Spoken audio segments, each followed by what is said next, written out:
ਬਿਸਮਿਲ੍ਲਾ ਰਹਿਮਾਨ ਰਹੀਮ।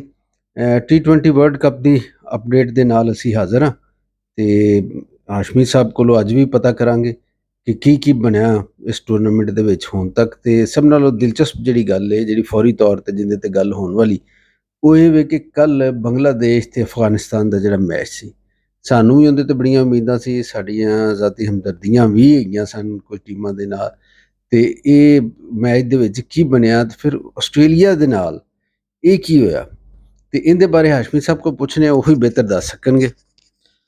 ਦੇਖੋ ਅਰਸ਼ਦ ਸਾਹਿਬ, ਜਿਹੜਾ ਮੈਚ ਅੱਜ ਸ਼ੁਰੂ ਹੋਇਆ ਨਾ ਸੁਬਹ ਸਵੇਰੇ ਅਫਗਾਨਿਸਤਾਨ ਦਾ ਤੇ ਬੰਗਲਾਦੇਸ਼ ਦਾ, ਇਹ ਬੜਾ ਡਰਾਮਾਈ ਮੈਚ ਹੋਇਆ।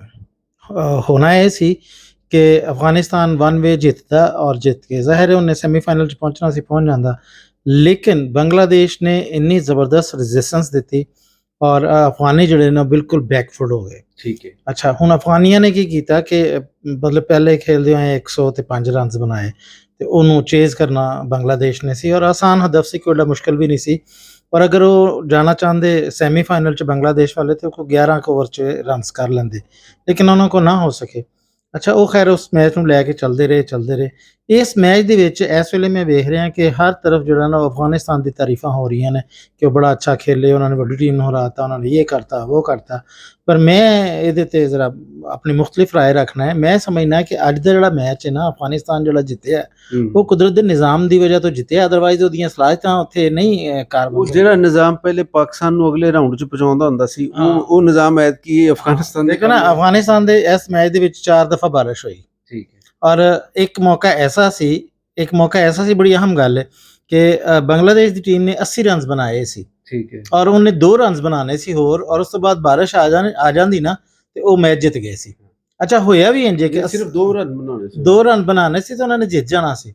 ਅੱਛਾ, ਹੋਇਆ ਵੀ ਇੰਜ ਕਿ ਉਹਨਾਂ ਨੇ 80 ਰਨਸ ਬਣਾ ਲਏ, ਉਸ ਤੋਂ ਬਾਅਦ ਬਾਰਿਸ਼ ਆ ਗਈ। ਅੱਛਾ, ਉਹ ਬਾਰਿਸ਼ ਅਗਰ ਯਾਨੀ ਕਿ ਨਾ ਰੁਕਦੀ ਤੇ ਫਿਰ ਬੰਗਲਾਦੇਸ਼ ਨੇ ਹਾਰ ਜਾਣਾ ਸੀ, ਔਰ ਅਗਰ ਬੰਗਲਾਦੇਸ਼ 2 ਰਨ ਹੋਰ ਬਣਾ ਲੈਂਦਾ ਤੇ ਫਿਰ ਉਹ ਮੈਚ ਬੰਗਲਾਦੇਸ਼ ਨੇ ਜਿੱਤ ਜਾਣਾ ਸੀ। ਅੱਛਾ, ਹੁਣ ਇਹਦੇ ਵਿੱਚ ਨਾ ਮੁਖਤਲਿਫ ਮਰਾਹਿਲ ਆਏ। ਇੱਕ ਮਰਹਲੇ ਤੇ ਅਫਗਾਨਿਸਤਾਨ ਜਿੱਤਣ ਦਿਆ ਸੀ DSL ਦੇ ਨਿਜ਼ਾਮ ਦੇ ਤਹਿਤ, ਉਹ ਜਿਹੜਾ ਇਹਨਾਂ ਨੇ ਰੱਖਿਆ ਇੱਕ।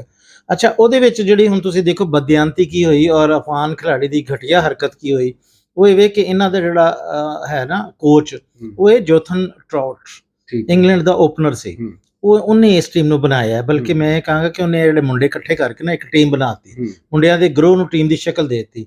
ਔਰ ਬਰਾਵੋ ਜਿਹੜਾ ਵੈਸਟ ਇੰਡੀਜ਼ ਦਾ, ਉਹ ਵੀ ਇਹਨਾਂ ਦਾ ਕੋਚ ਬਣ ਗਿਆ। ਇਹਨਾਂ ਨੇ ਖੂਬ ਮਿਹਨਤ ਕਰਕੇ ਇਹ ਮੁੰਡਿਆਂ ਨੂੰ, ਹਰ ਮੁੰਡੇ ਟੈਲੈਂਟਡ ਵੀ ਨੇ, ਉਹਨਾਂ ਨੇ ਟੀਮ ਬਣਾ ਦਿੱਤੀ। ਉਹ ਟੀਮ ਜਿਹੜੀ ਉਹ ਛਾਂਦੀ ਚਲੀ ਗਈ। ਅੱਛਾ, ਲੇਕਿਨ ਜਿੱਥੇ ਆ ਕੇ ਇਹਨਾਂ ਨੇ ਗਲਤ ਕੀਤਾ ਉਹ ਇਹ ਸੀ ਕਿ ਇੱਕ ਸਟੇਜ ਤੇ ਆ ਕੇ ਜਿਹੜਾ ਜੋਥਨ ਟਰਾਊਟ ਥਾ ਨਾ, ਉਹਨੇ ਆਪਣੇ ਪਵੇਲੀਅਨ 'ਚ ਜਿਹੜਾ ਨਾ ਸ਼ੋਰ ਮਚਾਉਣਾ ਸ਼ੁਰੂ ਕਰ ਦਿੱਤਾ, ਦੂਰੋਂ ਇਸ਼ਾਰਾ ਕਰਨਾ ਸ਼ੁਰੂ ਕਰ ਦਿੱਤਾ ਅਫਗਾਨਿਸਤਾਨ ਨੂੰ ਕਿ ਤੁਸੀਂ ਇਸ ਵੇਲੇ ਜਿੱਤ ਰਹੇ ਜੇ ਤੇ ਆਪਣੀ ਗੇਮ ਨੂੰ ਸਲੋ ਕਰ ਲਓ। ਤਾਂ ਕਿ ਤੁਸੀਂ ਸਲੋ ਕਰੋਗੇ, ਬਾਰਿਸ਼ ਆਏਗੀ, ਬਾਰਿਸ਼ ਨਹੀਂ ਰੁਕੇਗੀ ਤੇ ਤੁਹਾਡਾ ਜਿਹੜਾ ਮਸਲਾ ਹੱਲ ਹੋ ਜਾਏਗਾ। ਇਹ ਫਾਉਲ ਸ਼ੁਮਾਰ ਨਹੀਂ ਹੋਏਗਾ? ਨਹੀਂ, ਫਾਉਲ ਸ਼ੁਮਾਰ ਨਹੀਂ ਹੋਏਗਾ। ਅੱਛਾ, ਉਹਨੇ ਇਸ਼ਾਰਾ ਕਰ ਦਿੱਤਾ, ਇੱਥੋਂ ਤੱਕ ਤੇ ਗੱਲ ਸਹੀ ਹੈ। ਹੁਣ ਹੋਇਆ ਕਿ ਜਿਹੜਾ ਗੁਲਬਦੀਨ ਸੀ ਉਹ ਫਸਟ ਸਲਿਪ 'ਚ ਖਲੋਤਾ ਸੀ, ਬੋਲਰ ਨੇ ਗੇਂਦ ਕੀਤੀ ਤੇ ਉਹ ਜਨਾਬ ਜ਼ਮੀਨ ਤੇ ਡਿੱਗ ਪਿਆ। ਉਹਨੇ ਆਪਣੇ ਆਪ ਨੂੰ ਸ਼ੋਅ ਕਰਨਾ ਸ਼ੁਰੂ ਕਰਤਾ ਜੀ ਮੈਨੂੰ ਕੜਾਲੇ ਪੈ ਗਏ ਨੇ, ਤਾਂ ਕਿ ਉਹ ਜਿਹੜਾ 5-7 ਮਿੰਟ ਦਾ ਵਕਫਾ ਹੈ ਨਾ ਉਹ ਮਿਲ ਜਾਂਦਾ ਤੇ ਬਾਰਿਸ਼ ਜਿਹੜੀ ਉਹ ਲੰਬੀ ਹੋ ਜਾਂਦੀ ਜਾਂ ਇਹ ਵੀ ਟਾਈਮ ਵਿੱਚ ਮਿਲ ਜਾਂਦਾ ਤੇ ਅਫਗਾਨਿਸਤਾਨ ਆਰਾਮ ਨਾਲ ਜਿੱਤ ਜਾਂਦਾ। ਲੇਕਿਨ ਉਹਦੀ ਜਿਹੜੀ ਇਹ ਹਰਕਤ ਹੈ ਨਾ, ਉਹਨੇ ਉਹਨੂੰ ਛੋਟਾ ਕਰ ਦਿੱਤਾ। ਹਾਲਾਂਕਿ ਇੱਕ ਮੈਚ ਤੋਂ ਪਹਿਲੇ ਉਹ ਆਸਟ੍ਰੇਲੀਆ ਦੇ ਖਿਲਾਫ ਉਹਨੇ 4 ਵਿਕਟਾਂ ਲਈਆਂ ਸੀ 20 ਰਨਸਾਂ ਦੇ ਮਤਲਬ ਇਵਜ਼। ਲੇਕਿਨ ਇਸ ਹਰਕਤ ਨੇ ਮੈਨੂੰ ਫਿਰ ਬੜਾ ਅਫਸੋਸ ਹੋਇਆ ਕਿ ਇਹ ਜਿਹੜੇ ਅਫਗਾਨੀ ਹੈ ਨੇ ਇਹ ਖੇਲ 'ਚ ਤੇ ਉੱਤੇ ਚਲੇ ਗਏ ਨੇ, ਲੇਕਿਨ ਅਖਲਾਕਿਆਤ ਹਜੇ ਉੱਥੇ ਹੀ ਨੇ। ਕਿਉਂਕਿ ਇਸ ਤੋਂ ਪਹਿਲੇ ਵੀ ਤੁਸੀਂ ਦੇਖਿਆ ਹੋਏਗਾ ਕਿ ਅਫਗਾਨੀ ਖਿਲਾੜੀ ਜਿਹੜੇ ਉਹ ਪਾਕਿਸਤਾਨੀ ਬੋਲਰਸ ਨਾਲ ਜਾਂ ਬੈਟਰਸ ਨਾਲ ਉਲਝਦੇ ਰਹਿੰਦੇ ਸੀ। 2023 ਦੇ ਵਰਲਡ ਕੱਪ 'ਚ ਵੀ ਇਹਨਾਂ ਦੀ ਉਲਝਣ ਸਾਹਮਣੇ ਆਈ। ਇਸੇ ਤਰ੍ਹਾਂ ਨਵੀਲ ਉਲ ਹਕ ਉਹਨਾਂ ਜਿਹੜਾ ਬੋਲਰ ਹੈ, ਉਹ ਵਿਰਾਟ ਕੋਹਲੀ ਨਾਲ ਬੜਾ ਉਹਦੀ ਗਰਮਾ ਗਰਮੀ ਹੋ ਗਈ ਸੀ, ਗਾਲੋ ਗਾਲੀ ਹੋ ਗਈ ਸੀ। ਤੇ ਇਹਨਾਂ ਖਿਲਾੜੀਆਂ ਨੂੰ ਇਹ ਚਾਹੀਦਾ ਕਿ ਹੁਣ ਉਹਨਾਂ ਦਾ ਸਟੈਂਡਰਡ ਉੱਚਾ ਹੋ ਗਿਆ, ਹੁਣ ਉਹ ਵੱਡੀ ਟੀਮ ਬਣ ਗਈ ਹੈ ਤੇ ਉਹ ਆਪ ਵੀ ਵੱਡੇ ਹੋ ਜਾਣ। ਆਪ ਨਹੀਂ ਉਹ ਵੱਡੇ ਹੋਏ ਅਜੇ ਤੱਕ। ਬਹੁਤ ਅੱਛਾ, ਇਹ ਦੱਸੋ ਕਿ ਆਸਟ੍ਰੇਲੀਆ ਬਹੁਤ ਅੱਛੀ ਟੀਮ ਅਸੀਂ ਸਮਝਦੇ ਪਿਛਲੇ ਕਾਫੀ ਅਰਸੇ ਤੋਂ, ਦਰਮਿਆਨ 'ਚ ਇੱਕ ਅੱਧਾ ਫੇਜ਼ ਆਇਆ, ਥੱਲੇ ਗਈ ਟੀਮ, ਫਿਰ ਉੱਠੇ ਉਹ। ਤੇ ਇਸ ਟੂਰਨਾਮੈਂਟ ਦੇ ਵਿੱਚ ਵੀ ਇਹ ਉਮੀਦ ਨਹੀਂ ਸੀ ਕਿ ਜਿਹੜੀ ਉਹਨਾਂ ਦੀ ਪਰਫਾਰਮੈਂਸ ਸਾਨੂੰ ਕੋਈ ਥੋੜੀ ਜਿਹੀ ਮਾਠੀ ਲੱਗੀ ਕਈਆਂ ਮੈਚਾਂ ਦੇ, ਔਰ ਜਿਹੜੀ ਛੋਟੀਆਂ ਟੀਮਾਂ ਨਿੱਕੀਆਂ ਟੀਮਾਂ ਦੇ ਕੋਲੋਂ ਹਾਰ ਹੁੰਦੀ। ਤੇ ਇਹਦੇ ਬਾਰੇ ਕੀ ਕਰੋਗੇ? ਉਹਦੇ ਅੰਦਰ ਕੀ ਪ੍ਰੋਬਲਮ ਚੱਲਣ ਰਹੀ? ਜਦੋਂ ਇਹ ਵਰਲਡ ਕੱਪ ਸ਼ੁਰੂ ਹੋਇਆ ਨਾ, ਉਸ ਤੋਂ ਪਹਿਲੇ ਆਸਟ੍ਰੇਲੀਆ ਜਿਹੜੇ ਸੀ ਨਾ 8 ਮੁਸਲਸਲ ਜੀਤ ਲੈ ਕੇ ਵਰਲਡ ਕੱਪ 'ਚ ਦਾਖਲ ਹੋਇਆ ਸੀ ਠੀਕ ਹੈ। ਔਰ ਉਹਦੇ 'ਚ ਉਹਨੇ ਨਿਊਜ਼ੀਲੈਂਡ ਨੂੰ 3-0 ਦੀ ਇੱਕ ਸੀਰੀਜ਼ ਵੀ ਹਰਾਈ ਸੀ ਹੂੰ, ਔਰ ਇਸ ਟੂਰਨਾਮੈਂਟ ਦੇ ਵਿੱਚ ਵੀ ਉਹ ਅਨਬੀਟਨ ਹੀ ਰਿਹਾ ਹੂੰ। ਥਰੂ ਆਊਟ ਅਨਬੀਟਨ ਰਿਹਾ। ਅਫਗਾਨਿਸਤਾਨ ਨੇ ਆ ਕੇ ਉਹਨੂੰ ਪਹਿਲੀ ਸ਼ਿਕਸਤ ਦਿੱਤੀ ਹੈ, ਉਸ ਤੋਂ ਬਾਅਦ ਉਹ ਇੰਡੀਆ ਕੋਲ ਹਾਰਿਆ। ਅੱਛਾ, ਉਹ ਹੁਣ ਉਹਦਾ ਜਿਹੜਾ ਪ੍ਰੋਬਲਮ ਹੈ ਨਾ ਉਹ ਇਹ ਵੇ ਕਿ ਉਹ ਆਪਣੇ ਵਜ਼ਨ ਥੱਲੇ ਖੁਦ ਹੀ ਆ ਗਿਆ। ਹੂੰ। ਉਹ ਓਵਰ ਕੌਨਫੀਡੈਂਸ ਹੋਇਆ ਉਹਨੂੰ ਔਰ ਉਹਨੂੰ ਅੰਦਾਜ਼ਾ ਹੀ ਨਹੀਂ ਸੀ ਕਿ ਮੇਰੇ ਨਾਲ ਕੀ ਬਣ ਸਕਦਾ ਹੈ। ਇਸ ਵਾਸਤੇ ਅਫਗਾਨਿਸਤਾਨ ਦੇ ਖਿਲਾਫ ਜਿਹੜਾ ਮੈਚ ਸੀ ਉਹ ਤੇ ਭੋਲ-ਪੰਨ 'ਚ ਹੀ ਹਾਰ ਗਿਆ ਨਾ, ਲੇਕਿਨ ਇੰਡੀਆ ਜਿਹੜੀ ਉਹ ਵੱਡੀ ਟੀਮ ਸੀ, ਇੰਡੀਆ ਨੇ ਸਕੋਰ ਹੀ ਇੰਨੇ ਕਰ ਲਏ ਸੀ ਕਿ ਉਹਦਾ ਚੇਜ਼ ਹੀ ਨਾ ਕਰ ਸਕੇ, ਉਹਦਾ ਕਰ ਹੀ ਨਾ ਸਕੇ। ਲੇਕਿਨ ਮੈਂ ਇੱਕ ਗੱਲ ਤੁਹਾਨੂੰ ਦੱਸਾਂ ਕਿ ਇਹ ਜਿਹੜੀਆਂ ਵੱਡੀਆਂ ਟੀਮਾਂ ਹੁੰਦੀਆਂ ਨੇ, ਛੋਟੀਆਂ ਟੀਮਾਂ ਨਾਲ ਕਿਤੇ ਹਾਰਦੀਆਂ ਨੇ। ਮਸਲਨ 2007 ਦੇ ਵਰਲਡ ਕੱਪ ਦੇ ਵਿੱਚ ਆਸਟ੍ਰੇਲੀਆ ਨੂੰ ਜ਼ਿੰਬਾਬਵੇ ਨੇ ਹਰਾਇਆ ਸੀ, ਉਦੋਂ ਵੀ ਅਨਬੀਟਨ ਆ ਰਹੀ ਸੀ, ਲੇਕਿਨ ਅਚਾਨਕ ਜ਼ਿੰਬਾਬਵੇ ਨੇ ਹਰਾ ਕੇ ਉਹਨੂੰ ਟੂਰਨਾਮੈਂਟ 'ਚ ਬਾਹਰ ਕਰਤਾ ਸੀ। ਇੱਥੇ ਵੀ ਇਹ ਹੋਇਆ ਕਿ ਦੇਖੋ ਹੁਣ ਵੱਡੀਆਂ ਟੀਮਾਂ ਨਿਊਜ਼ੀਲੈਂਡ ਹੈ, ਆਸਟ੍ਰੇਲੀਆ ਹੈ, ਸ੍ਰੀਲੰਕਾ ਹੈ, ਪਾਕਿਸਤਾਨ ਹੈ, ਇਹ ਬਾਹਰ ਹੋ ਗਈਆਂ ਨੇ ਤੇ ਇਹਨਾਂ ਦੇ ਬਗੈਰ ਵਰਲਡ ਕੱਪ ਫਿੱਕਾ ਹੀ ਲੱਗਦਾ ਹੈ। ਹਾਸ਼ਮੀ ਸਾਹਿਬ, ਮੈਂ ਤੁਹਾਨੂੰ ਦੱਸਾਂ, ਮੇਰੀ ਇੱਕ ਆਬਜ਼ਰਵੇਸ਼ਨ ਹੈ, ਇਹਦੇ ਬਾਰੇ ਕੋਈ ਸਬੂਤ ਤਾਂ ਜ਼ਾਹਿਰ ਹੈ ਮੇਰੇ ਕੋਲ ਨਹੀਂ ਹੈਗੇ, ਲੇਕਿਨ ਆਬਜ਼ਰਵੇਸ਼ਨ ਦੀ ਬੁਨਿਆਦ ਤੇ ਮੈਂ ਗੱਲ ਕਰ ਰਿਹਾ। ਜਿਹੜਾ ਦੁਨੀਆ 'ਚ ਇੱਕ ਕੈਪੀਟਲਿਜ਼ਮ ਤੇ ਸੋਸ਼ਲਿਜ਼ਮ ਦੇ ਜੋ ਸਿਸਟਮ ਸਨ ਨਾ, ਤੇ ਉਹਦੇ ਵਿੱਚ ਸੋਸ਼ਲਿਜ਼ਮ ਨੂੰ ਕੈਪੀਟਲਿਜ਼ਮ ਨੇ ਪਛਾੜ ਦਿੱਤਾ ਤੇ ਉਹ ਇਕੱਲਾ ਹੀ ਇਕੱਲਾ ਹੈ।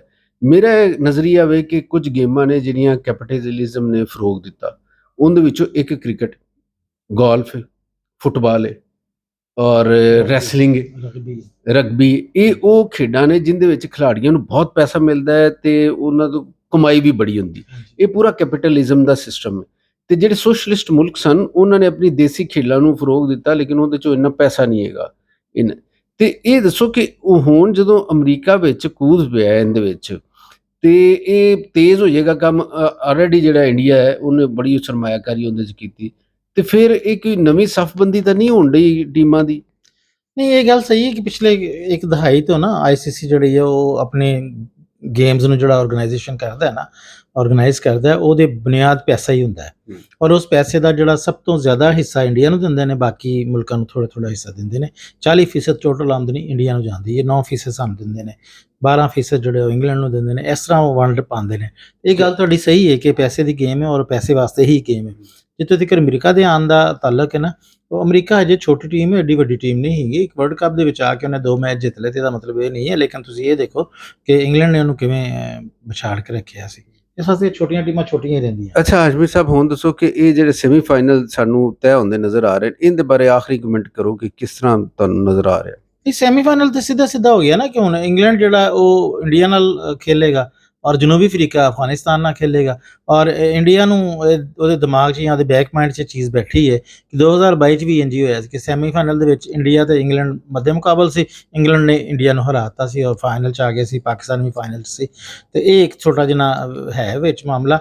ਤੇ ਜਿਹੜਾ ਜਨੂਬੀ ਅਫਰੀਕਾ ਦਾ ਤੇ ਅਫਗਾਨਿਸਤਾਨ ਦਾ ਤਾਲੁਕ ਹੈ ਨਾ, ਇਹ ਵੇ ਕਿ ਇਹਨਾਂ ਦੋਨਾਂ ਦੇ ਵਿੱਚੋਂ ਕਿਸੇ ਵੀ ਟੀਮ ਨੇ ਜਿਹੜਾ ਵੀ ਜਿੱਤੇ, ਅਫਗਾਨਿਸਤਾਨ ਜਿੱਤੇ ਜਾਂ ਜਨੂਬੀ ਅਫਰੀਕਾ ਜਿੱਤੇ, ਉਹਨੇ ਪਹਿਲੀ ਵਾਰੀ ਫਾਈਨਲ ਖੇਲਣਾ ਜੀ। ਇਹ ਵੱਡੀ ਗੱਲ ਹੈ। ਹਾਂਜੀ, ਲਓ ਜੀ, ਬੜੀ ਹਾਸ਼ਮੀ ਸਾਹਿਬ ਨੇ ਪਤੇ ਦੀਆਂ ਗੱਲਾਂ ਦੱਸੀਆਂ ਤੇ ਅਸੀਂ ਉਮੀਦ ਰੱਖਾਂਗੇ ਕਿ ਤੁਸੀਂ ਇਸ ਅਪਡੇਟ ਦੇ ਨਾਲ ਜੁੜੇ ਰਹੋਗੇ ਤੇ ਸਬਸਕ੍ਰਾਈਬ ਕਰਦੇ ਰਹੋਗੇ। ਬਹੁਤ ਸ਼ੁਕਰੀਆ ਜਨਾਬ, ਜੀਂਦੇ ਰਹੋ, ਵਸਦੇ ਰਹੋ।